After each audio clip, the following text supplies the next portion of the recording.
Dernier solide de l'espace que l'on va voir ici, c'est ce qu'on appelle la boule. Alors, je t'ai dessiné ici une boule de centre O et de rayon R. Alors, ce qui définit la boule, c'est l'ensemble de tous les points. C'est tous les points qui sont à une distance du centre qui est inférieure ou égale au rayon. D'accord? Alors, il faut bien distinguer la boule de la sphère. D'accord? La sphère, c'est vraiment l'enveloppe autour de la boule. C'est vide, alors que la boule, elle est pleine.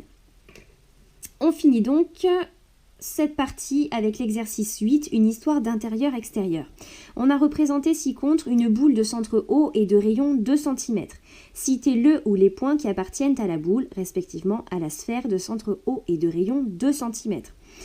Alors, on va commencer par les points de la boule. Les points de la boule, ça va être tous les points qui sont... alors, ici, on a une boule de centre O et de rayon 2 cm.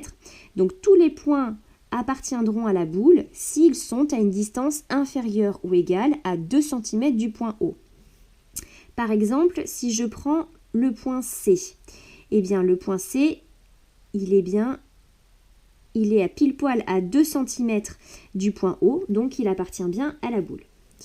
Regardons le point D, il est à 1,5 cm du point O, c'est inférieur ou égal, c'est carrément inférieur à 2, donc le point D, il appartient bien à la boule. Le point A, il est pile poil à 2 cm, donc il appartient lui aussi à la boule. Le point B, par contre, il est à 4 cm, c'est supérieur à 2 cm, donc il est carrément en dehors, hein. Il est derrière, il n'est pas dans la boule. Maintenant, les points de la sphère. Les points de la sphère, ça va être ceux qui sont exactement à une distance de 2 cm du rayon, et donc on va avoir les points C et A. Et c'est terminé.